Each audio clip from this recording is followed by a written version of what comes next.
আজকে মুসলমান বিয়ে তালাকের মাসলা মাসাইল নিয়ে ব্যস্ত হয়ে পড়েছে। আজকে মুসলমান নূর না মাটি রাসূল ছিলেন, তার সৃষ্টিগত দিক কি ছিল, নূর না মাটি, এটা নিয়ে অস্থির হয়ে পড়েছে।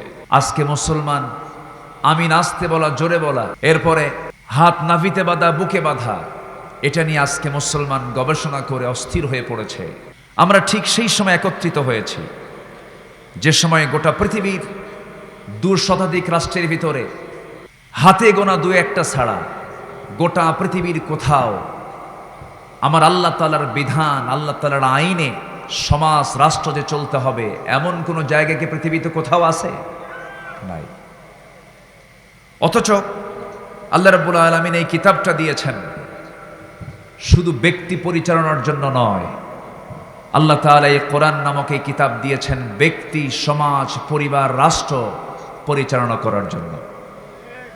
যারা কোরআনকে শুধু ধর্মীয় কিতাব মনে করেন, রাসূলকে শুধু ধর্মীয় নেতা মনে করেন, রাষ্ট্রনেতা মনে করেন না, আদর্শের বাস্তব নমুনা মনে করেন না, রাসূলকে শুধু যারা ধর্মীয় নেতা মেনেই শেষ করতে চান, রাষ্ট্রনেতা মেনে নিতে চান না, তারা হচ্ছে ফার্স্ট ক্লাস মানের ভণ্ড এবং প্রতারক।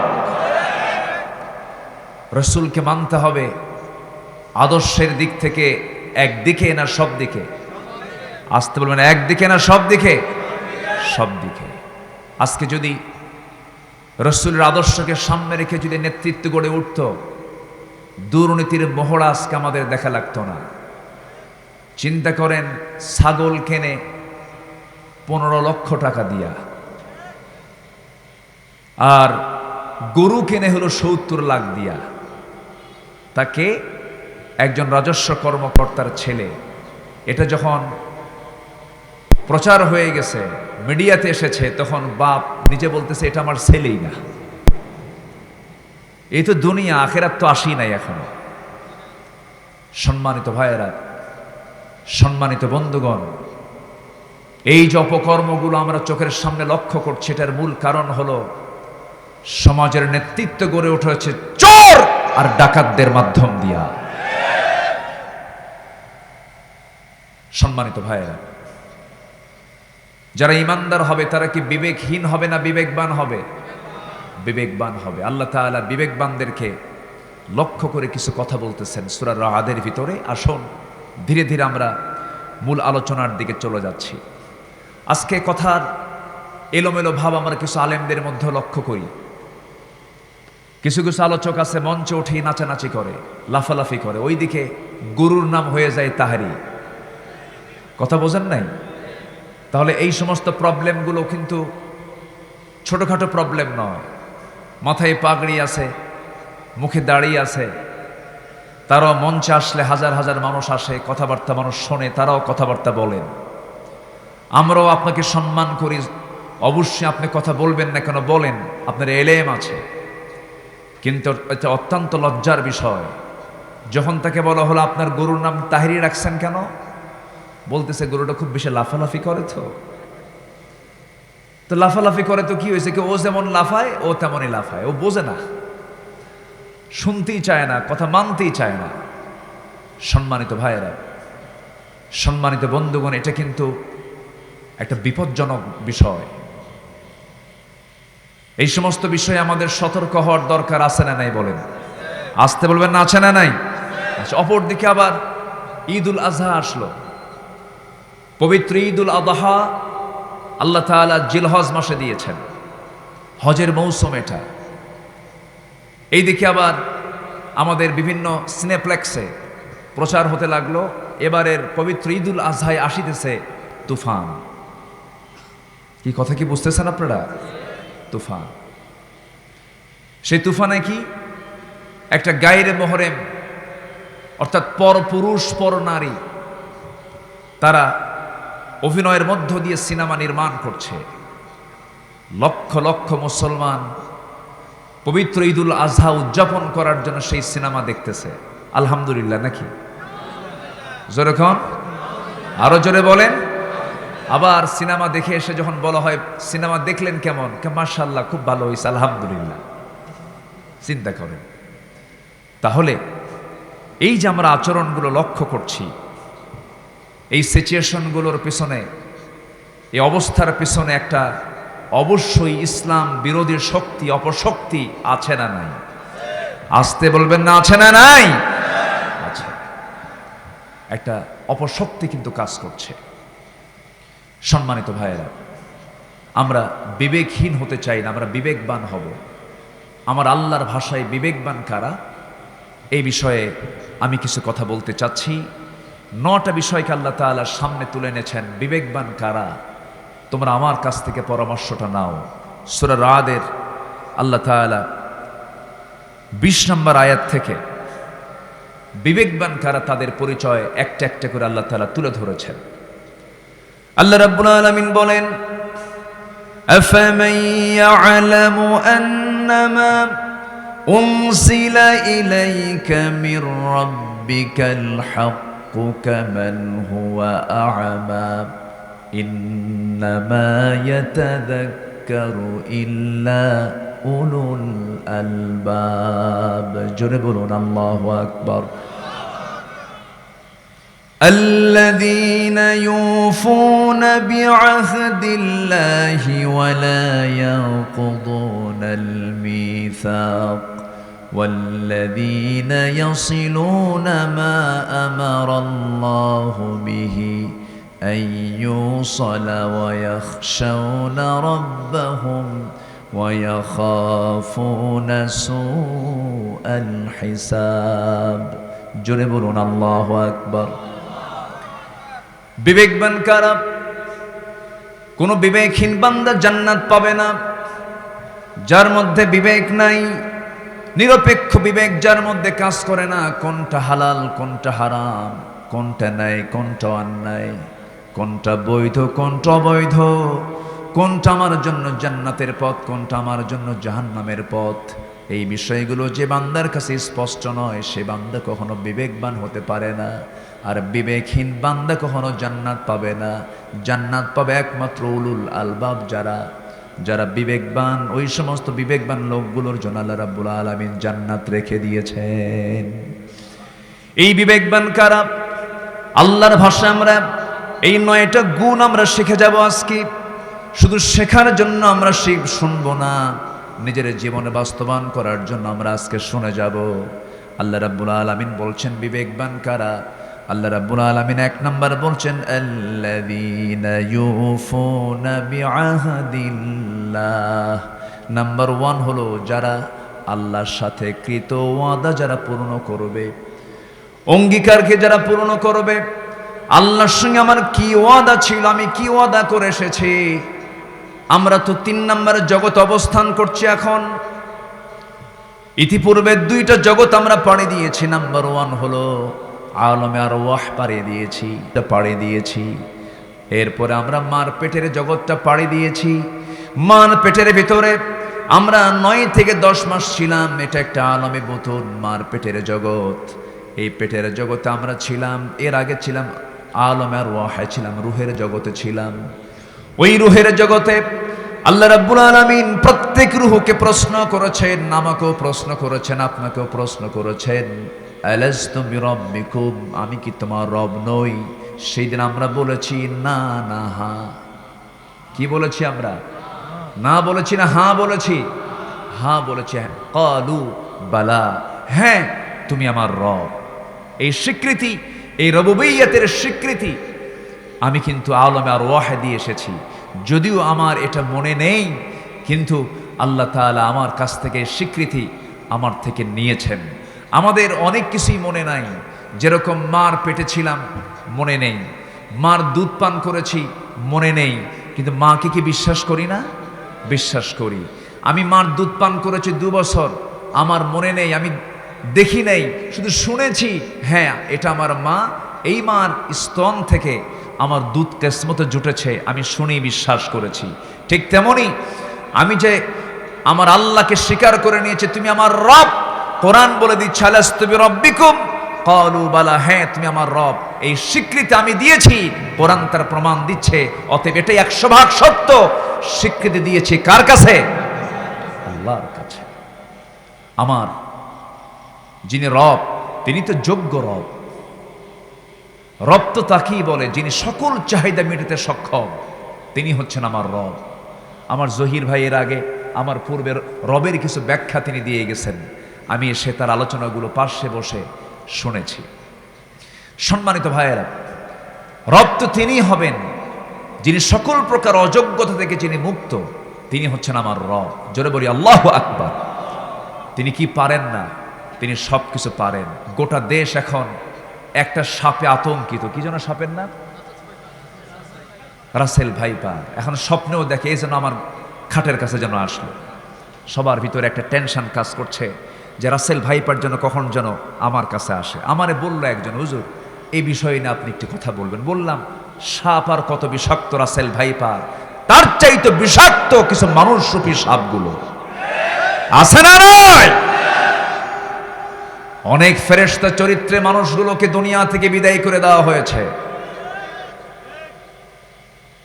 ফেরেশতা চরিত্রে মানুষগুলোকে নিশ্চিহ্ন করে তারা ভেবেছিল আমরা ইসলামকে নিশ্চিহ্ন করতে পারবো। ইসলাম কারো বাবার নয়।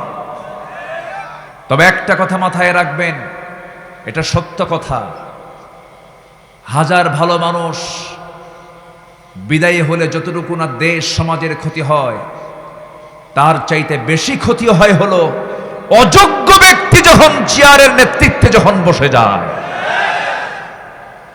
সেই সমস্যায় আজকে গোটা পৃথিবীর মুসলমান। আমি কি ভুল বলছি? কথা কি বলবো? কথা শুনতে রাজি আছেন? আজকে আমার দেশে কিছু আলেম ওলামা আছেন, তারা নরম নরম কথাগুলো বলেন, কিন্তু হক কথাগুলো বলতে চান না। সব বিষয়ের বয়ান আছে, কিন্তু জিহাদের বয়ান তারা মুখে আনেন না। অথচ হজের বয়ান সব হুজুর করে, জিহাদের বয়ান সব হুজুর করে না। কারণ হজের তো কোনো সমস্যা নেই। অথচ আমার নবীজি হজ করেছেন মাত্র জীবনে একবার, আর জিহাদ করেছেন বারবার। জিহাদ করেছেন কি? বারবার। ৮৬টা যুদ্ধের তিনি নেতৃত্ব দিয়েছেন, পরিচালনা করেছেন ২৭টি যুদ্ধের সরাসরি অংশগ্রহণের মধ্য দিয়ে। শুধু অনলাইন যোদ্ধা হলে হবে না, ময়দানের যোদ্ধা হতে হবে মুসলমান। অনলাইনে বুক ফাটায় কি করবেন? সম্মানিত ভাইয়েরা, সম্মানিত বন্ধুগণ, এই প্রতিকূল সময়ে এই জমিনে যে সমস্ত আলেমরা আজও জেলখানায় ঢুকতে পারলেন না, তো কোন দিন আর জেলখানায় ঢুকবেন? সামনে তো জেলখানায় ঢোকার সময়ই পাবেন না, আপনারা সুযোগই পাবেন না। আমার কথা কি বুঝতেছেন আপনারা? কথা কি বোঝা যায়? সম্মানিত ভাইয়েরা, সম্মানিত বন্ধুগণ, আমরা সবার আগে কার সঙ্গে ওয়াদা পূর্ণ করব? আসতে বলেন, কার সাথে ওয়াদা পূর্ণ করব? আমাকে বলা হয়েছিল আমি কি তোমার রব নই? আমি কি তোমার আইনদাতা, বিধানদাতা, সৃষ্টিকর্তা নই? সেই সময় আমরা কি বলেছি? না না হ্যাঁ। তাহলে আল্লাহর সামনে বলে এসেছি তুমি আমার আইনদাতা, তাহলে দুনিয়াতেও মানতে হবে কার আইন? আসতে বলবেন না, কার আইন মানতে হবে? আজকে সমাজ চলে কার আইনে? হ্যাঁ, আল্লাহর আইনে চলে। মনে হয় অনেকে রাগ করতেছেন, হুজুর আপনি এগুলো কি কথা বলতেছেন? আপনি কথা বলার কি এগুলো দরকার আছে না ভাই? একটু কান লাগান।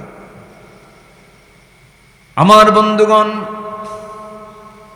আল্লাহর সাথে আমি যে ওয়াদা করে এসেছি, আমি যে স্বীকৃতি দিয়েছি, সেই স্বীকৃতির যদি বাস্তবায়ন যদি আমার জীবনে না হয়, সামনে আবার এই দুনিয়াতে আমি আছি ৩ নম্বর জগতে।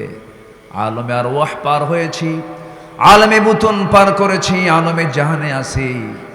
আলমে জাহানে যদি আমার এই ওয়াদাটা যদি পূর্ণ না হয়, আমি যখন দুনিয়া থেকে বিদায় নেব, যখন আমি আলেমে বারজাখ, যখন কবরের জিন্দেগিতে যখন চলে যাব, আমাকে যখন 3টা প্রশ্ন করবে, মার রাব্বুক, আলাস্তু বিরাব্বিকুম, ক্বালু বালা। রুহের জগতে আমি স্বীকৃতি দিয়েছি, ঠিক কি প্রশ্ন আবার কবরে করা হবে?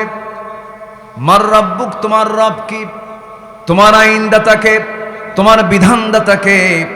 সেই সময় আমার মুখ থেকে যদি এই কথা বের হয়ে যায়, রব্বি আল্লাহ, আমার রব হচ্ছেন আল্লাহ, আমি নাজাত পেয়ে যাব। আর যদি এই দুনিয়ায় সে আল্লাহর কাছ থেকে যে ওয়াদা আল্লাহ আমার কাছ থেকে যে ওয়াদা নিয়েছেন, সে ওয়াদা যদি আমি ভঙ্গ করে ফেলি, হাজারো মুখস্থ করেও সেই কবরের মাটিতে আমি এই 3টা প্রশ্নের জবাব দিতে পারবো না, বড় বেকায়দা হয়ে যাবে। এই জন্য আল্লাহ রাব্বুল আলামিন বলছেন, বিবেকবান যারা হবে তাদের মধ্যে 1 নম্বর গুণ থাকবে, তারা কখনো ওয়াদা ভঙ্গ করবে না, আল্লাহর সঙ্গে যে ওয়াদা করেছে সেই ওয়াদা তারা পূর্ণ করবে। নাম্বার 2 হচ্ছে ওয়ালা ইয়ানকুদুনাল মিসাক, তারা তাদের এই জাগতিক জীবনে চলতে গিয়ে কোনো অঙ্গীকার যা করেছে সে অঙ্গীকার ভঙ্গ করবে না। আমার বন্ধুগণ, আমার যিনি রব তিনি কি কখনো ওয়াদা ভঙ্গ করেন নাকি? ইন্নাল্লাহা লা ইখলিফুল মিআদ, আল্লাহ কখনো ওয়াদা ভঙ্গ করেন না। ওয়াদা ভঙ্গকারীকেও তিনি পছন্দ করেন না। ওয়াদা ভঙ্গ যারা করবে তাদের কাতারটা মুনাফিকের নামে মুমিনের কাতার বলেন, মুনাফিকের কাতার। আর যারা ওয়াদা পূর্ণ করবে তারা হচ্ছে ইমানদারের কাতারের মানুষ হবে তারা। আল্লাহ রাব্বুল আলামিন যেখানে মুনাফিকের আলোচনা করেছেন, ওয়াদা ভঙ্গের কথা বলেছেন, ইমানদারের কথা যে জায়গায় বলেছেন সেখানে ওয়াদা রক্ষার কথা বলেছেন। আমাদের সবার কম বিষয় জানা আছে, যারা পারি সঙ্গে ছোট মিলে বলি।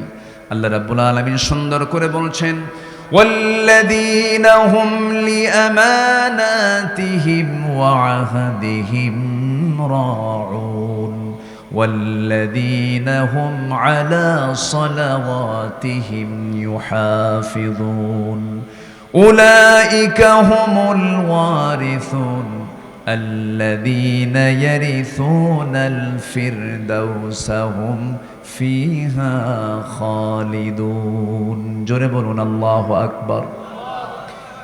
নিঃসন্দেহে মুমিন তো তারাই যারা তাদের ওয়াদা ঠিক রাখে, অঙ্গীকার ঠিক রাখে। আর যারা ইমানদার তারা নামাজটাকে অত্যন্ত যত্নের সঙ্গে আদায় করে। ও যুবক, তুমি কোন নেতৃত্বকে অবলম্বন করো, কোন নেতৃত্বকে ফলো করো? যে নেতাকে মানতে গিয়ে নামাজ লাগে না, যে নেতাকে মানতে নিয়ে পর্দার কোনো প্রয়োজন হয় না, যে নেতাকে মানতে নিয়ে নামাজের রুটিন নাই, যে নেতা তোমার হাতে অস্ত্র তুলে দেয়, যে নেতা তোমার হাতে ইয়াবা তুলে দেয়, যে নেতা তোমার হাতে মদের বোতল তুলে দেয়, যে নেতা তোমাকে সেনা করার জন্য নারী তোমার হাতে তুলে দেয়, ওই সমস্ত নেতৃত্বের কাছে যেও না। ওই সমস্ত নেতৃত্বের কাছে যদি চলে যাও, দুনিয়াও শেষ হবে, আখিরাতও শেষ হয়ে যাবে। সেই নেতৃত্বই গ্রহণ করো, যে নেতৃত্ব এই দুনিয়ার কিয়ামত পর্যন্ত এই নেতৃত্ব থেকে যাবে, আখিরাতও সেই নেতৃত্ব থেকে যাবে। সেই নেতৃত্ব একজন ব্যক্তির নেতৃত্ব, তিনি হচ্ছেন মুহাম্মদ সাল্লাল্লাহু আলাইহি ওয়াসাল্লাম। সেই নেতৃত্বকে গ্রহণ করো। আমার বন্ধুগণ, নামাজ আছে যেখানে আমি আছি সেখানে যে দলে নামাজ নাই, যে দলে নামাজের কর্মসূচি নাই, যে দলে নেতা তার কর্মীকে নামাজের জন্য চাপ দেয় না, সেই দল একজন ইমানদার মুসলমানও করতে পারে না। যে দল আমাকে জাহান্নাম থেকে বাঁচাতে পারবে না, যে বন্ধু আমাকে জাহান্নাম থেকে বাঁচাতে পারবে না, সেই বন্ধু কখনো আমার প্রকৃত বন্ধু হতে পারে না। প্রকৃত বন্ধু তো সেই যারে দেখলে পরে আল্লাহর কথা মনে হয়, যারে দেখলে পরে আল্লাহ নবীর কথা মনে হয়, সে আমার বন্ধু হবে। তিনি আমার বন্ধু হবেন। যিনি আমার আখিরাতে আমার উপকারে আসবেন তিনি আমার বন্ধু হবেন। আমি আল্লাহর জিকির করতে ভুলে যাচ্ছি, কিন্তু সেই বন্ধুটা আমাকে আল্লাহর জিকির করতে আবার সুন্দর করে স্মরণ করে দিচ্ছে। ওই বন্ধুগুলোই হবে আমার একমাত্র বন্ধু। যে বন্ধু দুনিয়াতে আখিরাতের জন্য উপকার বয়ে আনবে, এমন বন্ধু যে বানাতে পারবে, সেই হচ্ছে প্রকৃত সফল ব্যক্তি। এই জন্য এই দুনিয়াতে কারো নেতৃত্ব মানব না, নেতৃত্ব মানতে হবে একজন ব্যক্তির, তিনি হচ্ছেন মুহাম্মদুর রাসূলুল্লাহ সাল্লাল্লাহু আলাইহি ওয়াসাল্লাম। আমার বন্ধুগণ, তার জীবনে একটা ওয়াদা তিনি ভঙ্গ করেছেন এমন কোন রেকর্ড কেউ দেখাতে পারবেন না। একটা মিথ্যা কথা বলেছেন এমন কোন রেকর্ড কেউ দেখাতে পারবেন না। যিনি তার জীবনে একটা কৌতুক করে মিথ্যার আশ্রয় পর্যন্ত নিলেন না। মহা চরিত্রবান যিনি ছিলেন চরিত্রের আধার, যার চারিত্রিক সনদ এই দুনিয়ার কোনো ব্যক্তি তারে দেয় নাই, যার চারিত্রিক সনদ তার শাজিম থেকে আল্লাহ তাআলা নিজেই জানিয়ে দিয়েছেন। যারা পারেন ঠোঁট মিলিয়ে বলুন নুন ওয়াল কলামি ওয়া মা ইয়াসতুরুনা মা আনতা বিনি'মাতি রাব্বিকা বিমাজনুন ওয়া ইন্না লাকা লাআজরান গায়রা মামনুন ওয়া ইন্নাকা লাআলা খুলুকিন আযীম। জোরে বলুন আল্লাহু আকবার। আল্লাহ তাআলা আমার রাসূলকে জানিয়ে দিচ্ছেন, হে রাসূল, আপনাকে যে যা বলে বলুক, আপনি ওইদিকে কর্ণপাত করবেন না। আমি আপনাকে যে সম্মানটা দান করেছি, আমি আপনাকে মহাচরিত্রের আধার বানিয়ে দিয়েছি। হে রাসূল, আপনি চিন্তা করবেন না। রাসূলকে লক্ষ্য করে সরাসরি 2-3টা সূরা পর্যন্ত নাজিল করা হয়েছে। যারা পারেন ঠোঁট মিলিয়ে বলেন ইন্না আ'তাইনাকাল কাউসার ফাসাল্লি লিরাব্বিকা ওয়ানহার ইন্না শানিআকা হুয়াল আবতার। হে রাসূল, আমি আপনাকে হাউজে কাউসার দান করেছি, অতএব আপনি নামাজ পড়ুন, আপনি কোরবানি করুন। আপনাকে যে বলে লেস কাটা, সেই তো হলো প্রকৃত লেস কাটা। অর্থাৎ আমি যে কথাটা বোঝানোর জন্য আপনাদেরকে এই আয়াতগুলোর অবতারণা এনেছি, এর মূল কারণ হলো আমরা সেই ব্যক্তিকে নেতা বানাবো যার ওয়াদা ঠিক থাকবে। আর ওয়াদা ভঙ্গকারী কখনো বিবেকবান হতে পারে না। আজকের সমাজের নেতৃত্বের মধ্যে ওয়াদা ঠিক না ওয়াদা ভঙ্গ? আজকের সমাজে যারা নেতৃত্ব দেয় অধিকাংশের ওয়াদা ঠিক না ওয়াদা ভঙ্গ? ওয়াদা ভঙ্গকারী বেশি। যখন নির্বাচন চলে আসে, ওরে বাপরে বাপ, ওয়াদার কোনো শেষ নাই। যে নেতৃত্বে মিথ্যা বলতে হয়, যে নেতৃত্বে মিথ্যার গন্ধ পাওয়া যায়, যে নেতৃত্বে চরিত্রর কোনো গন্ধ খুঁজে পাওয়া যায় না, সেই নেতৃত্বের মুখে আমরা জুতা মারি, থুতু মারি। সম্মানিত ভাইয়েরা, তাহলে আমরা 1 নম্বর শিখে নিলাম বিবেকবান কারা? যারা আল্লাহর সঙ্গে যে ওয়াদা, এই ওয়াদাকে যারা ঠিক রাখবে। নাম্বার 2 হচ্ছে সকল প্রকার অঙ্গীকার যারা পূর্ণ করবে, তারা হচ্ছে বিবেকবান বান্দা। নাম্বার 3, আল্লাহ রাব্বুল আলামিন বলেন ওয়াল্লাযীনা ইয়াসিলুনা মা আমারাল্লাহু বিহি আইয়ুসালা ওয়া ইয়াখশাউনা রাব্বাহুম ওয়া ইয়াখাফুনা সুআল হিসাব। জোরে বলি আল্লাহু আকবার। আমার বন্ধুগণ, নাম্বার 3 হলো ওই সমস্ত বান্দাগুলো বিবেকবান, উলুল আলবাব, ওই সমস্ত বান্দাগুলো যারা আল্লাহর সঙ্গে সবার আগে সম্পর্ক তৈরি করতে চায়, যারা আল্লাহর সাথে। আল্লাহ রাব্বুল আলামিন বলছেন, বান্দারে, তুমি কি আমার সঙ্গে সাক্ষাৎ করতে চাও নাকি আখিরাতে? আল্লাহ সুন্দর করে অন্য জায়গায় বলছেন, ফামান কানা ইয়ারজু লিকাআ রাব্বিহি ফালইআমাল আমালান সালিহান ওয়ালা ইউশরিক বিইবাদাতি রাব্বিহি আহাদা। জোরে বলুন আল্লাহু আকবার। আমরা কি আল্লাহর সঙ্গে সাক্ষাৎ করতে চাই না? আমরা কি আল্লাহর সঙ্গে সাক্ষাৎ করতে চাই? আমি কি শেষ করে দেব? আমি কি দোয়া করে দেব? 2-1জন করে যে ওঠেন, একটু বসেন, থাক লাগবে না, অফ রাখেন, সমস্যা নেই, একটু অফ রাখেন, একদম অফ রাখেন, আওয়াজ হয়তো অফ রাখেন। হ্যাঁ, সম্মানিত ভাইয়েরা,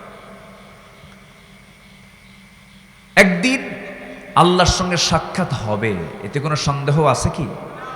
সেদিন কি লজ্জা নিয়ে সাক্ষাৎ করব? লজ্জা নিয়ে সাক্ষাৎ করব? আমরা আল্লাহর সঙ্গে সাক্ষাৎ করতে চাই বাম হাতের আমলনামা নিয়ে না ডান হাতের আমলনামা নিয়ে? ডান হাতের আমলনামা নিয়ে যেতে হবে। অতএব যারা বাম হাতের আমল শিখায়, যারা বামপন্থী রামপন্থী হয়ে ইসলামের বিরুদ্ধে যারা বিরুদ্ধচারণ করে, তাদের দল করা যাবে না, তাদের নেতৃত্ব মানা যাবে না, তাদের পথে যাওয়া যাবে না। ওয়াস-সাবিকুন আস-সাবিকুন উলাইকাল মুকাররাবুন ওয়াসারি'ু ইলা মাগফিরাতিন মির রাব্বিকুম ওয়া জান্নাতিন আরদুহা আস-সামাওয়াতি ওয়াল আরদ উইদ্দাত লিল মুত্তাকিন। আল্লাহু আকবার বলেন। সম্মানিত ভাইয়েরা, আল্লাহর সঙ্গে যারা সম্পর্ক বজায় রাখে, আল্লাহর সাথে সম্পর্ক বজায় রাখার এক নম্বর কাজ হচ্ছে আজান হলেই কোথায় যাওয়া? আসতে বলবেন না, কোথায় যাওয়া? মসজিদে চলে যাওয়া। আজকে আমার দেশে মসজিদ বেশি না মুসল্লি বেশি? বলেন। মসজিদ বেশি। কাঁচা না পাকা? আর বান্দার ইমান? ইমান কি? কাঁচা। আর আগের যুগে মসজিদ ছিল কাঁচা, ইমান ছিল পাকা। মসজিদ ছিল কম, মুসল্লি ছিল বেশি। এসি ছাড়া মসজিদে নামাজ হয় না। প্রত্যেকটা মসজিদ এখন শীতাতপ নিয়ন্ত্রিত হয়ে গেছে। মুসল্লিগুলো তারা আরামে নামাজ পড়তে চান, ভালো, আলহামদুলিল্লাহ। কিন্তু মুসল্লি খুঁজে পাওয়া যায় আসর নামাজে, মাগরিব নামাজে হয়তো পাওয়া যায় কিছু, কিন্তু ফজরে মুসল্লির সংখ্যা মোট 3 জন, ইমাম, মুয়াজ্জিন আর খাদেম, আর বাকি সব নাক ডেকে ঘুমায়। আমি কি ভুল বলতেছি কথাগুলো? আমি কি ভুল বলতেছি? মসজিদ আজকে মুসল্লি নেই, মুসল্লি শূন্য মসজিদ। অথচ 4.5 লক্ষ মসজিদ আমার দেশে আছে, 4.5 লক্ষ মসজিদ। এই 4.5 লক্ষ মসজিদকে যদি আজকে মুসলমানদের কার্যালয় বানানো হতো,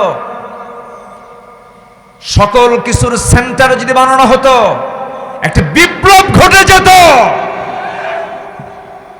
কিন্তু অধিকাংশ মসজিদ কমিটির সভাপতি হলো সুদখোর, সেক্রেটারি মদখোর, ক্যাশিয়ার হলো জেনাকার। আমি কি ভুল বলছি? ক্ষমতার জোরে পদ দখল করতে করতে মসজিদ পর্যন্ত দখল।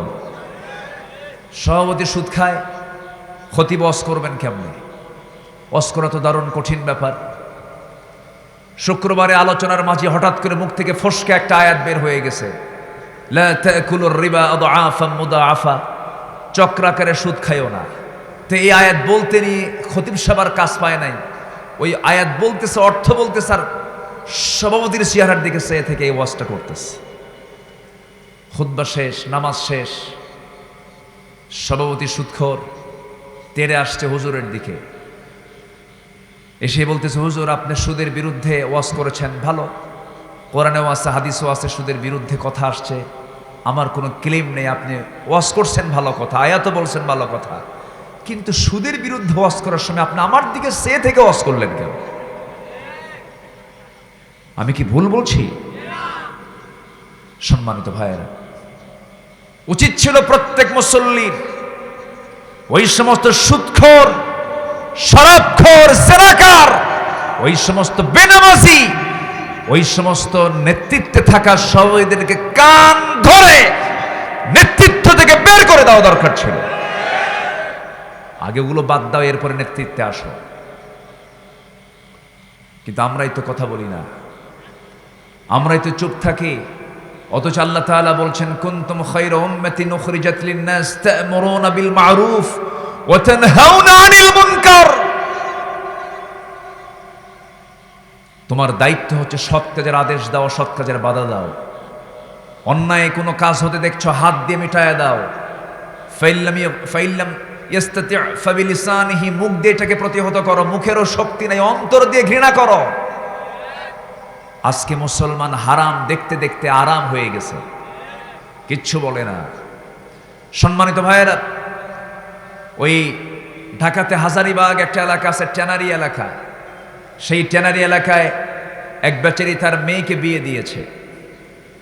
তো মেয়েকে উঠায় নিয়ে গেছে বরপক্ষ।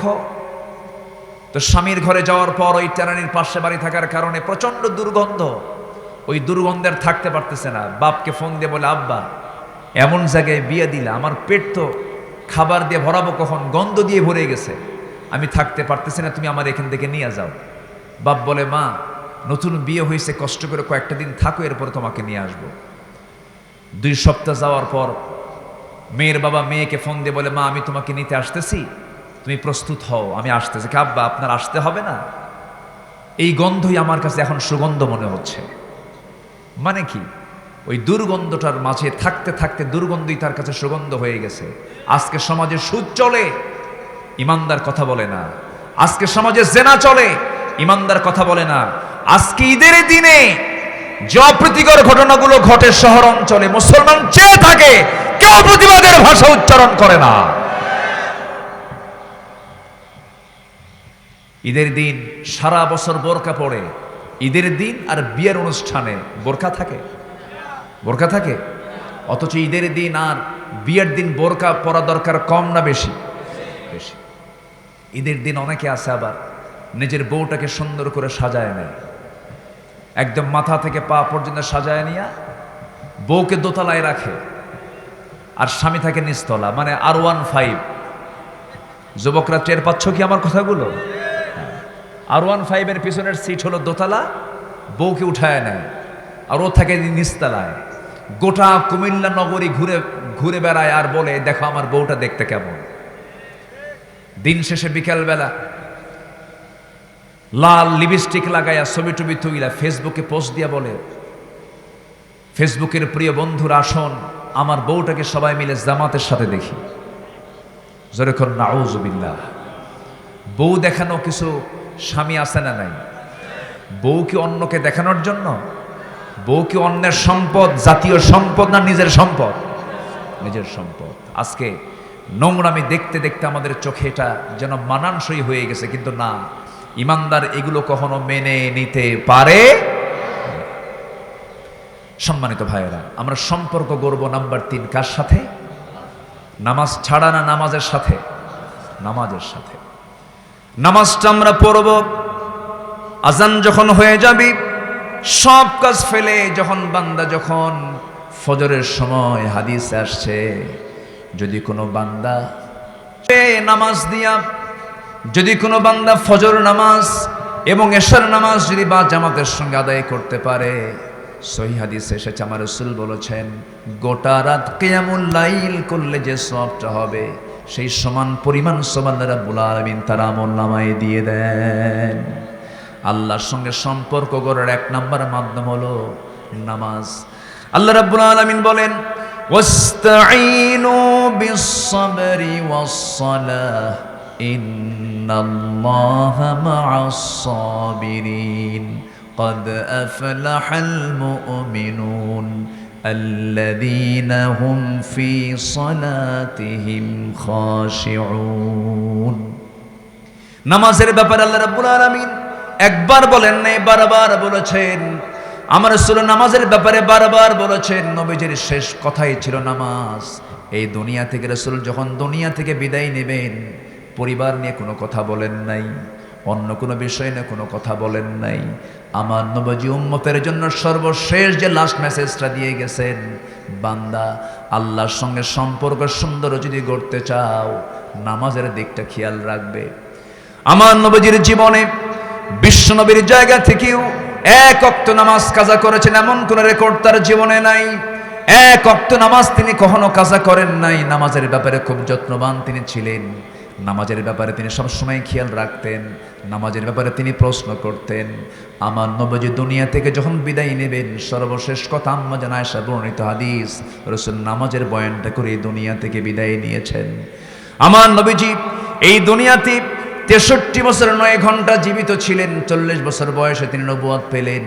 এই 23 বছর যেবার আমার রাসূল যেই বয়সে আমার নবীজি হিজরত, যে বয়স আমার নবীজি মেরাজ করতে গেলেন, ওই মেরাজ থেকে যে নামাজটা নিয়ে আসলেন সেই দিন থেকে নিয়ে শুরু করে নিয়া আমার নবীজি মৃত্যুর সময় পর্যন্ত 1 ওয়াক্ত নামাজ তারা জীবনে কাজা হয় নাই।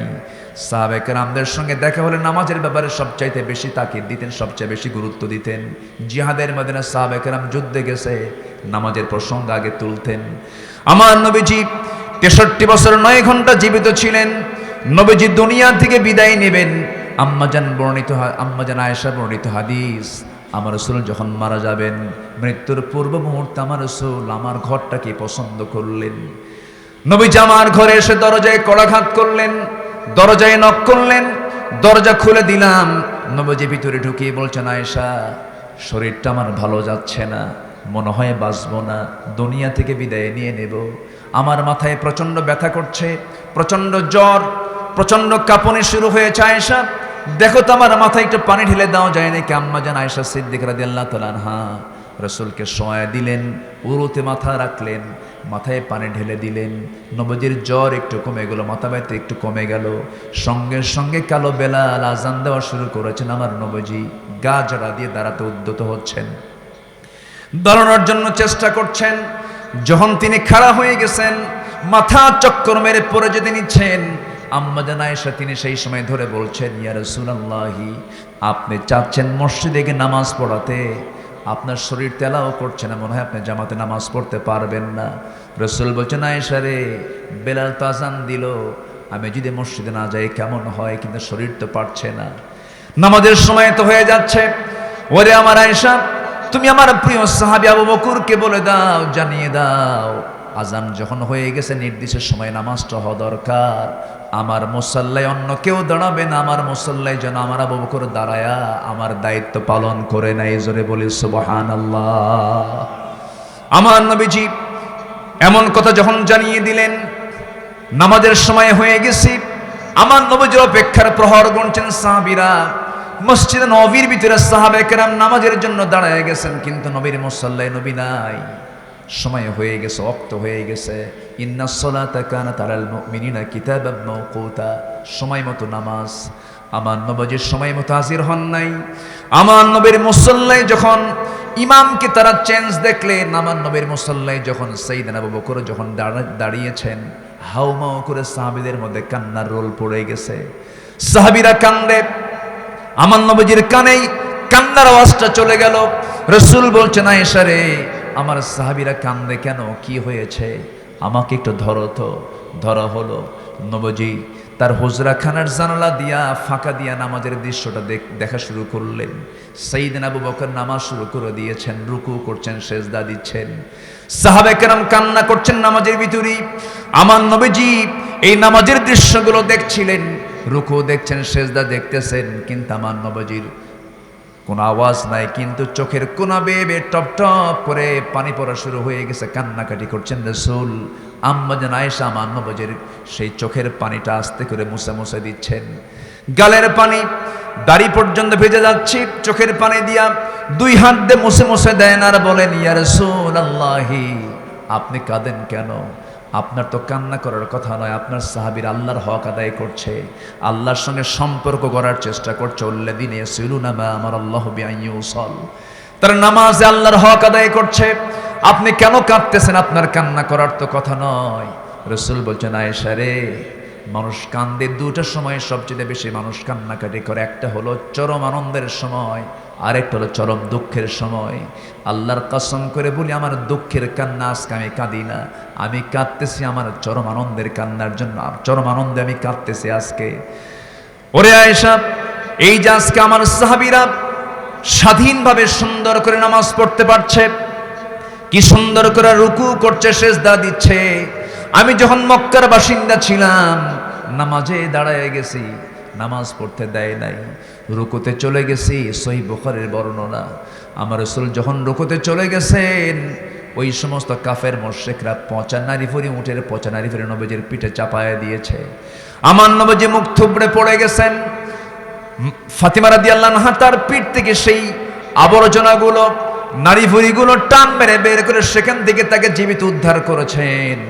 ওরে আয়েশা রে, ওই সময়ের দিনের কথাগুলো মনে পড়তেছে, যে নামাজ কায়েমের জন্য আমাকে এত কষ্ট করতে হলো, তায়েফে মার খেতে হলো, ওহদের ময়দানে রক্ত ঝরাতে হলো, আমার চাচা আব্বাসকে শহীদ করে দিয়া কলিজা ছিঁড়ে চাবিয়ে চাবিয়ে তাকে দুনিয়া থেকে বিদায় করে দেওয়া হলো। সেই এত ত্যাগ তিতিক্ষার মধ্য দিয়ে আজকে সেই নামাজ কায়েম হয়েছে, সেই সুন্দর দৃশ্য দেখে আমার চোখে পানি চলে আসছে। আয়েশা রে, আমি বুঝি বাঁচবো না, আমি বুঝি দুনিয়া থেকে বিদায় নিয়ে নেব। আয়েশা, আমি মনে হয় দুনিয়া থেকে বিদায় নেব। আমার কলিজার টুকরা ফাতিমা কোথায় গেল? ফাতিমাকে একটু ডেকে আনো তো। নাম নেওয়ার সঙ্গে সঙ্গে নবীজির দরজায় হাজির হয়ে গেলেন। রাসূল বলছেন, ফাতিমা রে, কান্দিস না, আমার মৃত্যুর সময় হয়ে গেছে। বিয়ে দেওয়ার পর আমি তোকে দূরে থাকতে দেই নাই, 3 দিন পার হতে দেই নাই, তোকে না দেখলে আমার অস্থিরতার পোষণ হতো। আমি তোর বাপ দুনিয়া থেকে বিদায় নেব, তোকে আমি সাহস দিয়ে যাচ্ছি, আমি মরে যাচ্ছি, আমার মৃত্যুর পরে কবরের জিন্দেগিতে তোর সঙ্গে আমার প্রথম সাক্ষাৎ হয়ে যাবে। আম্মা জান আয়েশা বর্ণিত হাদিস, নবীজি কানে কানে তার মুখে কানে কানে তাকে এই কথাই জানিয়ে দিলেন।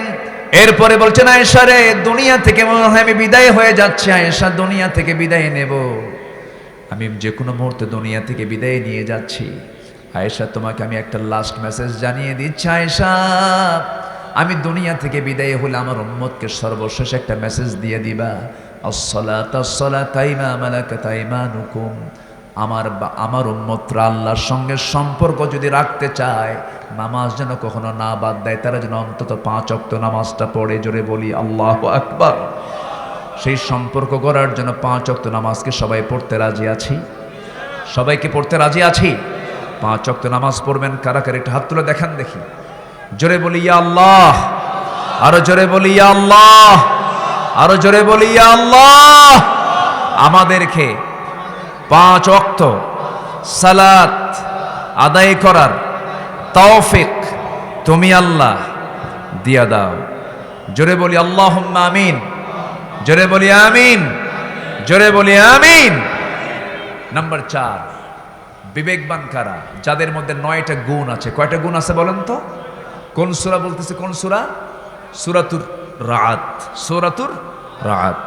9টা গুণ যাদের মধ্যে পাওয়া যাবে, আল্লাহ তাআলা তাদেরকে বলছেন এরাই হলো বিবেকবান, উলুল আলবাবদের অন্তর্ভুক্ত। নাম্বার 4 হলো যারা আল্লাহকে ভয় করে। আমরা আল্লাহকে ভয় করি না রাসেল ভাইপারকে ভয় করি? রাসেল কি? ভাইপার। আচ্ছা, রাসেল নামটা এখানে আসলো কেমনে? কি সুন্দর নাম রাসেল। এটা নিয়ে তুল কালাম হচ্ছে। যদি এরকম জাতীয় কোনো সাপ ইতিমধ্যে কামড় মেরেছে, বেশ কিছু মানুষের মৃত্যু হয়েছে সাপের কামড়ে, রোড অ্যাক্সিডেন্টে, এরপরে আগুনে পুড়ে যদি কেউ মারা যায়, হাদিস এসেছে তার যদি ঈমান থাকে আল্লাহ তাআলা তাকে শহীদের দরজা দিয়ে দেন। জোরে বলি সুবহানাল্লাহ। এরপরেও সেই অনিষ্ট থেকে, অর্থাৎ এই জাতীয় সাপের কামড় থেকে বাঁচার জন্য দোয়া শিখিয়েছেন মুহাম্মদুর রাসূলুল্লাহ সাল্লাল্লাহু আলাইহি ওয়াসাল্লাম। এবং 2টা সূরা আছে, বিশেষ করে ফালাক এবং নাস। ফালাকের ভিতরে দেখেন কুল আউযু বিরাব্বিল ফালাক মিন শাররি মা খালাক। এই মিন শাররি মা খালাক এর মধ্যে আল্লাহ তাআলা এমন কিছু বান্দার জন্য এমন কিছু কথা শিখিয়ে দিয়েছেন, যদি কোনো বান্দা পূর্ণ বিশ্বাস নিয়ে সূরা ফালাক এবং নাস পড়ে, আল্লাহ তাআলা এত বড় বিপদ থেকে, এই সমস্ত বিপদ থেকে আল্লাহ তাআলা তাকে হেফাজত করবে। তাহলে এই যে সাপের উপদ্রব বেড়েছে, এটা মনে হয় রহমত নাকি? আসতে বলেন রহমত, আসতে বলেন রহমত। কবরে কি সাপ থাকবে? আসতে বলে কবরের সাপ আছে? সম্মানিত ভাইয়েরা, সাপ পেঁচায় ফেলবে, সাপ তাকে অ্যাটাক করে ফেলবে, একটা দংশন করবে, 70 গজ নিচে গিয়ে সে পড়ে থাকবে, আবার তাকে তোলা হবে। কবরের ভিতরে আল্লাহ তাআলা শাস্তির ভিতরে একটা শাস্তি সাপ দিয়ে দিবেন, এমন বর্ণনা হাদিস আছে না নাই? আছে। তাই সেই সাপ, একটা সাপ নিয়ে এখন খুব আলোচনা হচ্ছে। সাপ আগেও ছিল, এখনো আছে। সেই সাপ থেকে, এই গজব থেকে বাঁচার জন্য আমরা আশ্রয় চাই কার কাছে? তবে সকল প্রকার আযাব গজব সব বিদায় হয়ে যাবে যদি সমাজে খারাপের চাইতে যদি ভালো কাজের পরিমাণটা বেড়ে যায়। আপনি তুফান চালু করবেন ঈদুল আজহার মানে কি বলে উদযাপনে, তুফান দেখতে যাবেন, তো আল্লাহ তাআলা তো আপনার প্রতি বরকত দিবেন না। সকল প্রকার নোংরামি থেকে এই জাতিকে অবশ্যই দূরে থাকার দরকার আছে না নাই? কারণ আমরা জাতি হিসেবে আমরা কি বলেন? আমরা জাতি হিসেবে কি? মুসলমান। মুসলমান তো এমন পাপের সঙ্গে জড়িত হওয়ার কথা ছিল না। আজকে মুসলমান আল্লাহকে ভয় করে কতটুকু, তার বড় প্রমাণ হলো আজকে আমার দেশের মুসলমান নামাজই পড়ে না। নামাজেরই খবর নেই। কয়জন মুসলমান নামাজ পড়ে? আজকে বুকটা ফেটে যায়। মাত্র 5% মুসলমান নামাজ পড়ে, মাত্র 5%। বাকি 95% মুসলমানের নামাজের কোনো খবর নাই। কয়জন বাপ আছেন তার সন্তানকে নামাজের জন্য তাকিদ দেন? ফজরের সময় সন্তানকে মা ডাকে না কেন? বাবার ঘুম নষ্ট হয়ে যাবে। কিন্তু আপনি যে সন্তানকে ডাকতেছেন না নামাজের জন্য, ঘুম নষ্ট হবে, ওই ফজরের সময় যদি আপনার বাড়িতে আগুন লাগে কি করবেন? কেন? ও ঘুমাক, ওর ঘুম নষ্ট হয়ে তা কি করবেন? তা তো করবেন না। বাড়িতে লেগেছে আগুন, সেই সময় তো আর ওইরকম দেরি করার সুযোগ নেই, বাবা তাড়াতাড়ি ওঠ, আগুন লাগছে। জাহান্নামের আগুন থেকে বাঁচানোর দরকার সন্তানের আছে না নাই? আসতে বলবেন না, আছে না নাই? প্রত্যেক পিতামাতা, যে সমস্ত পিতামাতা তাদের সন্তানকে নামাজের জন্য ঘুম থেকে ডাকতে ব্যর্থ, তারা হচ্ছে ব্যর্থ অযোগ্য পিতা, অযোগ্য মাতা। তারা স্কুলে দুদিন যায় নাই, বড় ক্ষতি হবে না। ক্লাস ঠিক মতো করো নাই, বড় ক্ষতি হবে না। কিন্তু আপনার সন্তান ফরজ সালাত ফজর নামাজকে সে লঙ্ঘন করেছে, এটা শুধু ক্ষতি না বড় ক্ষতি? বড় ক্ষতি। এই বিষয়ে আমরা আমাদের পরিবারকে অত্যন্ত গুরুত্বের সঙ্গে আমরা খেয়াল করার চেষ্টা করব। জোরে বলি ইনশাআল্লাহ। আল্লাহর সঙ্গে সম্পর্ক করার এক নাম্বার মাধ্যম হলো কয় ওয়াক্ত সালাত? আসতে বলবেন না, কয় ওয়াক্ত সালাত? 5 ওয়াক্ত সালাত। আমার বন্ধুগণ, আল্লাহর সঙ্গে সম্পর্ক রাখলাম, কিন্তু রাসূলকে আমি চিনলাম না, আল্লাহর সঙ্গে সম্পর্ক তৈরি হবেই না। আল্লাহর সঙ্গে সম্পর্ক গড়ার জন্য আল্লাহ রাব্বুল আলামিন শর্ত জড়িয়ে দিয়েছেন। আমার সঙ্গে সম্পর্ক গড়তে হলে শর্ত হলো রাসূলকে তোমার মানতে হবে, নবীর ইত্তেবা করতে হবে, রাসূলকে মেনে নিতে হবে। আল্লাহ রাব্বুল আলামিন শর্ত জড়িয়ে দিয়েছেন বিভিন্ন আয়াতে। একটা আয়াত খুব কমন আয়াত, যারা পারেন ঠোঁট মিলিয়ে সবাই আমার সঙ্গে বলুন, আওয়াজ দিয়ে বলুন, ইন কুনতুম তুহিব্বুনাল্লাহ ফাত্তাবিউনি ইউহিব্বুকুমুল্লাহ ওয়া ইয়াগফির লাকুম যুনুবাকুম ওয়াল্লাহু গফুরুর রহিম। জোরে বলুন আল্লাহু আকবার, আরো জোরে বলুন আল্লাহু আকবার। কি মোহাম্মদ से वफा तूने तो हम तेरे है, ये है जहाँ चीज है क्या लौह कलम तेरे है। মোহাম্মদ রে যদি ভালোবাসো, ভালোবাসা পাবে আমার, লৌহ কলম লুভিবে তোমরা। মাটির পৃথিবী সেকুন ছাড়, দুনিয়াও পেয়ে যাবে, আখিরাতও পেয়ে যাবে। শর্ত হলো জীবনের চাইতে বেশি প্রিয় রাসূলকে মনে করতে হবে, রাসূলকে জীবনের চাইতে বেশি ভালোবাসতে হবে। আমার ক্ষুদ্র গবেষণায় আমি লক্ষ্য করে দেখেছি, এই পৃথিবীতে নবীদের পরে সবচাইতে দামি, নবীদের পরে যারা সবচেয়ে দামি মানুষ তারা হচ্ছেন সাহাবায়ে কেরাম।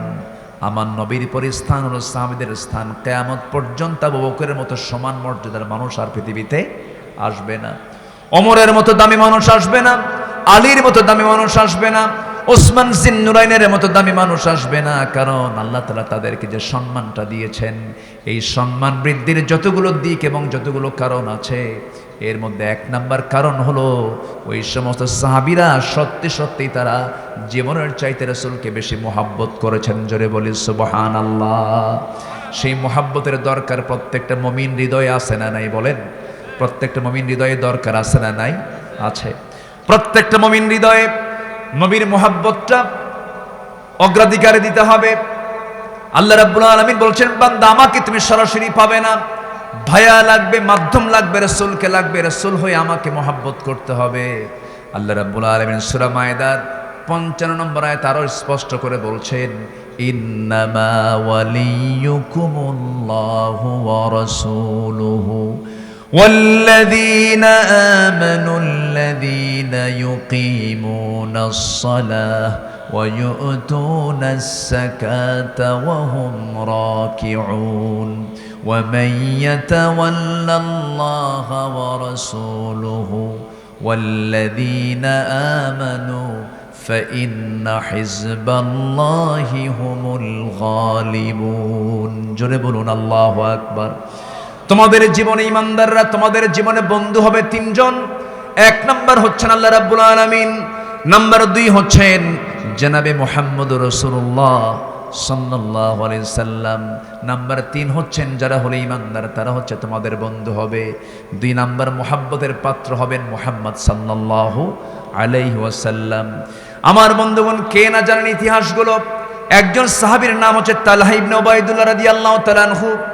এত বড় একজন দামি সাহাবী ছিলেন, নবীর প্রতি তার কি মহব্বতটা ছিল।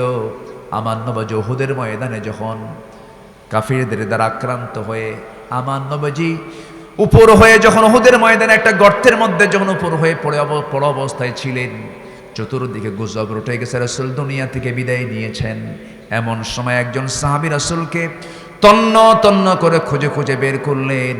সেই সাহাবীর নাম হচ্ছে তালহা ইবনে উবাইদুল্লাহ রাদিয়াল্লাহু তাআলা আনহু।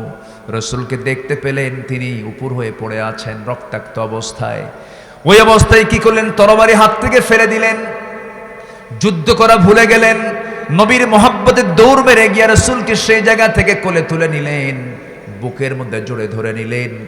একজন পরিপূর্ণ মানুষকে কোলের মধ্যে তুলে নিলে কতটুকু শক্তির প্রয়োজন। কোলের মধ্যে উঠায় নিয়ে দৌড় মারতেছেন। কাফের মুশরিকরা তালহা বিন উবাইদুল্লাহকে টার্গেট করেছে, তরবারি দিয়ে তার পিঠে খোঁচা মারে, হাতে খোঁচা মারে, কিন্তু হাজারবার চেষ্টা করতেছে রাসূলকে তার আঘাত করবে, কিন্তু একটা বারের জন্য তালহা নবীর গায়ে একটা তরবারির খোঁচা লাগাতে দেন নাই। সেই তালহা ইবনে উবাইদুল্লাহ রাদিয়াল্লাহু তাআলা রাসূলকে বাঁচাতে নিয়ে কোলের মধ্যে তুলে নিয়ে একটা দৌড় মারলেন। সেই দৌড় মারার মাঝে তার শরীরে অনেকগুলো ক্ষত চিহ্ন প্রকাশ পেয়ে গেল। রাসূলকে যখন নিরাপদ জায়গায় শোয়া রাখা হলো, আমার নবীজির দাঁত ভাঙ্গা মুখ নিয়ে বলছেন, ও সাহাবীরা, একজন সাহাবী দুনিয়া থেকে বিদায় হয় নাই, কিন্তু সে দুনিয়া থেকে বিদায় না হওয়ার পরও সে আল্লাহ তাআলা তাকে শহীদের মর্যাদা দিয়েছেন। আমার জীবন্ত শহীদ আমার এই তালহার দিকে তোমরা চায়ে থেকে দেখো, আমাকে মহব্বত করতে গিয়ে তার গায়ে কতগুলো তীরের চিহ্ন, তরবারির খোঁচার চিহ্ন দেখো। আমার নবীজিকে শোয়া রাখা হয়েছে উহুদের ময়দানে। উহুদের ময়দানের পাশে একটা পাহাড়, একটা উঁচু জায়গায় রাসূলকে শোয়া রাখা হয়েছে। নবীজির মাথার ভিতরে লোহা ঢুকেছে, কপালের মধ্যে লোহা ঢুকেছে। আমার নবী উহুদের ময়দানে সেই দিন টুপিও পরেন নাই, পাগড়িও পরেন নাই। রাসূল সেদিন পরেছেন কি? হেলমেট। লোহার হেলমেটের একটা লোহা, নবীজির লোহার ফলাটা কপালের মধ্যে যখন গেঁথে গেল, আমার নবীজি যুদ্ধের ময়দানে আক্রান্ত হয়ে পড়েছিলেন কাফেরদের দ্বারা।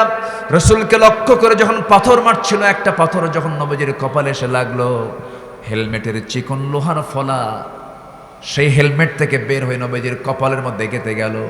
আরেকটা আঘাত করেছে গালে, শিরস্ত্রাণের চিকন লোহা নবীজির গালের মধ্যে ঢুকে গেল। আরেকটা আঘাত এনেছে মুখ বরাবর, মুখের সামনের দুটো দাঁত পাথর লাগার সঙ্গে সঙ্গে ভেঙে গেল। আমার নবীজি উহুদের ময়দানে একই মুখের ভিতরে তিনটে ইনজুরি রাসূলকে নিয়ে, রাসূলকে যখন শোয়া রেখেছেন, পাশে বসা ছিলেন উবাইদ ইবনুল জাররাহ রাদিয়াল্লাহু তাআলা আনহু। রাসূলকে এমত অবস্থায় দেখে তিনি অস্থির হয়ে গেলেন। নবীজির কপালে বিদ্ধ সেই লোহাটা হাতের মধ্যে ধরলেন, টান মারবেন রাসূল আওয়াজ করছেন। জোরে টান মারলে রাসূল ব্যথা পাচ্ছেন, আস্তে টান মারলে আরো বেশি ব্যথা পাচ্ছেন। কেমন করে লোহাটা বের করা যায়, কেমন করে এই লোহার ফলাটা বের করা যায়? উবাইদা অস্থির হয়ে গেলেন, হাত না লাগায় এবার মুখটা লাগায় নিলেন।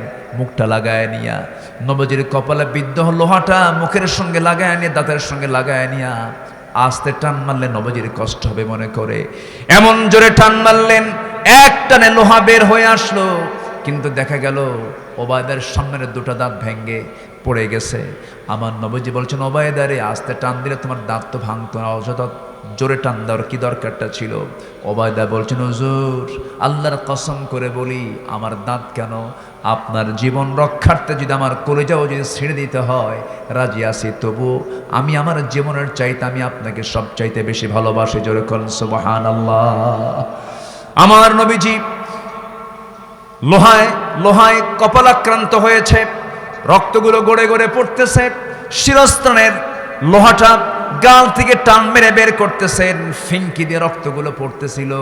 রাসূল টের পান নাই। উবাইদা করলেন কি, অঞ্জলি ভরে রক্তগুলো রাসূলকে না দেখায়া আড়াল করে সে রাসূলের সেই দেহ থেকে ঝরে যাওয়া রক্তগুলো তিনি মুখের মধ্যে তুলে নিয়ে পান করছিলেন। আমার নবীজি দেখতে পেলেন, দেখে বলছেন, উবাইদা তুমি কি করো, কি খাও, কি পান করছো? কাঁদতে কাঁদতে বলছেন, ইয়া রাসূলুল্লাহ, আপনার রক্তগুলো আমি গড়ে গড়ে পড়তে দেখলাম, জমিনে কোথায় ফেলবো জায়গা পেলাম না। আপনার রক্ত জমিনে পড়লে পরে যেন কি হয়ে যায় এই চিন্তা মাথায় নিয়ে, আর কোথাও রক্ত আমি ফেলতে দেব না মনে করে আপনার দেহে রক্তটা আমি আমার পেটের মধ্যে তুলে নিয়েছি। আমার নবীজি বলছেন, উবাইদা রে, আল্লাহর কসম করে বলি, তোমার রক্তগুলো আমি গড়ে গড়ে পড়তে দেখলাম, জমিনে কোথায় ফেলবো জায়গা পেলাম না। আপনার রক্ত জমিনে পড়লে পরে যেন কি হয়ে যায় এই চিন্তা মাথায় নিয়ে, আর কোথাও রক্ত আমি ফেলতে দেব না মনে করে আপনার দেহে রক্তটা আমি আমার পেটের মধ্যে তুলে নিয়েছি। যার দেহের মধ্যে আমার রক্ত প্রবাহমান, সেই দেহ কখনো জাহান্নামে যাবে না। আমার নবজি তাকে তার প্রতি খুব খুশি হয়ে গেলেন। আমার নবজি উহুদের ময়দানে রক্তাক্ত অবস্থায় পড়েছিলেন। সাহাবে কেরামদের কি ভালোবাসা ছিল দেখেন। আমার নবীজি কি মুহাব্বত করতে গিয়ে হাসতে হাসতে দুনিয়া থেকে বিদায় নিয়েছেন। উহুদের ময়দানে আরেকজন সাহাবী দাজান রাদিয়াল্লাহু তাআলা আনহু, এই যে নবীর প্রতি যে মুহাব্বত, নবীর প্রতি যে ভালোবাসা, নবীর প্রতি যে শ্রদ্ধাবোধ ছিল সাহাবে কেরামদের ভিতরে, একমাত্র এক নাম্বার কারণটা ছিল, এই সাহাবীদের বেশি দাম হওয়ার কারণটা ছিল নবীর প্রতি মুহাব্বত। আল্লাহকে পেতে হলে রাসূলকে মুহাব্বত করতে হবে, এটা শিখিয়ে দিয়েছেন তিনি আমার কে। আসতে বলবেন না, তিনি আমার কে? আল্লাহ তাআলা। আমার বন্ধুগণ, আল্লাহ রাব্বুল আলামিন বলছেন, বান্দা তুমি যদি বিবেকবান হতে চাও 9টা গুণ তুমি অর্জন করো। 4টা বলেছি। নাম্বার 1 হলো আল্লাহ রাব্বুল আলামিন বলছেন আমার সঙ্গে যে অঙ্গীকার, সে অঙ্গীকার তোমরা পূর্ণ করবে, দুনিয়ার সকল ওয়াদা তুমি রক্ষা করবে। নাম্বার 3 হলো আমার সঙ্গে সম্পর্ক বজায় রাখবে। নাম্বার 4 হলো আমাকে তোমরা ভয় করবে। নাম্বার 5 হলো বিচার দিবসের প্রতি তোমরা বিশ্বাস রাখবে, ভয় করবে। আল্লাহ রাব্বুল আলামিন বলছেন ওয়ায়াখাফুনা সুআল হিসাব, যারা বিচার দিবসকে যারা ভয় করবে তারাই হচ্ছে উলুল আলবাব, বিবেকবান মানুষ। নাম্বার 6 হলো ওয়াল্লাযীনা সাবারু ইবতিগা ওয়াজহি রাব্বিহিম وأقاموا الصلاة وأنفقوا مما رزقناهم سرا وعلانية ويدرؤون بالحسنة السيئة أولئك لهم عقبى الدار। জোরে বলুন আল্লাহু আকবার। নাম্বার 6 হলো আল্লাহর প্রতি যারা সন্তুষ্ট থাকবে, সবর যারা ধৈর্য ধারণ, সবর যারা ধরতে পারবে, ধৈর্য ধারণ যারা করতে পারবে, আল্লাহ রাব্বুল আলামিন তাদেরকে উলুল আলবাব বলেছেন। সেই সবরটা আবার 3 প্রকার: সবরু আলাত তাআহ, সবরু আনিল মাসিয়াহ, সবরু আলাল ইকদার। তকদিরের প্রতি বিশ্বাস থাকতে হবে, সকল প্রকার হারাম কাজ থেকে নিজেকে বিরত রাখতে হবে, এবং আল্লাহ এবং নবীর আনুগত্য প্রকাশ করতে নিয়ে ধৈর্যের পরিচয় দিতে হবে, যেন আনুগত্যে যেন বিন্দু পরিমাণ কোনো ভাটা না পড়ে। এটাই হলো সবর। নাম্বার 7 হলো ওয়া আকামুস সালাত, যারা নামাজ কায়েমের সংগ্রাম করবে। নামাজ পড়লাম, ব্যক্তিগতভাবে মসজিদ বানালাম, সওয়াব কামাই করলাম, নামাজ পড়লাম, কিন্তু নামাজ কায়েমের সংগ্রাম করলাম না, বড় অপরাধী হয়ে যাব কিয়ামতের দিন। কারণ নামাজ পড়লে আপনি নাজাত পাবেন না, নামাজ কায়েমের সংগ্রাম করাও আল্লাহ তাআলা আপনার জন্য ফরজ করে দিয়েছে। আজকে যদি সমাজে নামাজ চালু থাকতো, আজকে কি মদের বোতল কি কুমিল্লায় পাওয়া যেত? আজকে যদি সমাজে নামাজ চালু হয়ে যদি নামাজ কায়েম হতো, জেনার কোনো লাইসেন্স কি সমাজে থাকতো? আজকে যদি সমাজে নামাজ কায়েম হতো, কোনো বেপর্দা নারীকে বোরকা ছাড়া সমাজে চলতে পারতো? পারতো না। তাহলে নামাজ কায়েম হোক, সবাইকে চান? নামাজ কায়েম হোক, সবাইকে চান? এই নামাজ কায়েম হোক সবাই চাই। এই চাইতে গিয়ে যদি আমাকে কেউ বলে অপরাধী, জঙ্গি, মৌলবাদী, সন্ত্রাসী, কট্টরপন্থী, এই জাতীয় হাজার গালি দেখ না কেন, দিন কায়েমের সংগ্রাম থেকে আমরা এক চুল পরিমাণ নড়ব না। রাজি আছেন কারা কারা? হাত উঁচু করে দেখান মুসলমান। কেউ তো স্লোগান দেন না।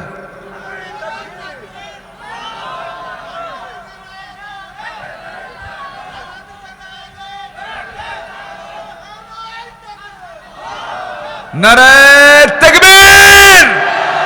আল কোরআনের আলো, কোরআন আছে যেখানে, আলেম উলামা যেখানে, আমার নেতা তোমার নেতা,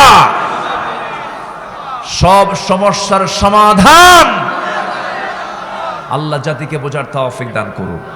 জোরে বলি আমিন। 7 নম্বর হলো নামাজ কায়েম যারা করবে তারা হচ্ছে বিবেকবান, উলুল আলবাব। নাম্বার 8 হলো যারা দান করে। কার পথে? অনেক মাহফিল কমিটির সভাপতি আছে, মাহফিল কমিটির সভাপতি আবার যাত্রা কমিটির সভাপতি। একই ব্যক্তি মসজিদ মাহফিলও চালায়, আবার ওইদিকে যাত্রাও চালায়। এরকম কিছু বুজুর্গ আমার দেশে আছে না নাই? এটা হচ্ছে ডাবল স্ট্যান্ডার্ড। এটা কি মানে আল্লাহরও খুশি রাখে, শয়তান যেন বেজার না হয়। হোটেলে গিয়ে মদও খায়, আবার রমজান মাস আসলে পরে দুই হারামে যায় একদম পাগলের মতো কান্নাকাটি করে আল্লাহ বলে, আল্লাহ যা গুনাহ করছে মাফ করে দাও। ঈদের দিন আসলেই মদ খায় শীত হয়ে পড়ে থাকে। আছে না নাই? আচ্ছা না, যারা আল্লাহর পথে যারা দান করবে প্রকাশ্যে এবং গোপনে, আল্লাহ তাআলা তাদেরকে বলছেন এরাই হচ্ছে আমার উলুল আলবাব, বিবেকবান বান্দা। বলি আল্লাহু আকবার। এমন গুণ আমাদেরকে অর্জন করার তৌফিক আল্লাহ পাক দান করুন। জোরে বলি আল্লাহুম্মা আমিন। সর্বশেষ নাম্বার 9 হচ্ছে ওয়ায়াদরাউনা বিল হাসানাতি সাইয়্যাতা উলাইকা লাহুম উকবাদ দার। আল্লাহ তাআলা বলছেন সর্বশেষ হচ্ছে ভালো কাজের দ্বারা মন্দ কাজকে যারা প্রতিহত করবে, ইদফা বিল্লাতি হিয়া আহসান, যারা মন্দ কাজকে ভালো কাজের দ্বারা যারা প্রতিহত করবে মন্দ কাজকে, এই সমস্ত বান্দাগুলো হচ্ছে আমার উলুল আলবাব, বিবেকবান বান্দাদের গুণ যেগুলো, এই গুণগুলো যাদের মধ্যে থাকবে তারাই হচ্ছে বিবেকবান বান্দা। এবং তাদের জন্য রয়েছে হলো উলাইকা লাহুম উকবাদ দার, তাদের জন্য একটা সম্মানজনক প্রাপ্তি রয়েছে। সবচেয়ে বড় বিষয় হলো আল্লাহ তাআলা এই সমস্ত বান্দাগুলোকে শুধু তাদেরকে জান্নাত দিবেন না, আল্লাহ তাআলা মিন আবাইহিম ওয়া আজওয়াজিহিম ওয়া যুররিয়াতিহিম, তারা তাদের বাপকে, তাদের স্ত্রীকে, তাদের বংশের লোকদেরকে নিয়ে পর্যন্ত জান্নাতে চলে যাবে। জোরে বলে সুবহানাল্লাহ। কি সুন্দর কথা। শুধু আল্লাহ তাআলা তাকে নিজে জান্নাত দিবেন না, সাথে তার বাপও নিয়ে যাবে, তার পরিবারবর্গ নিয়ে যাবে, তাদের বংশ পর্যন্ত নিয়ে চলে যাবে। কিন্তু ঈমান দরকার আছে না নাই? তার বংশকে যে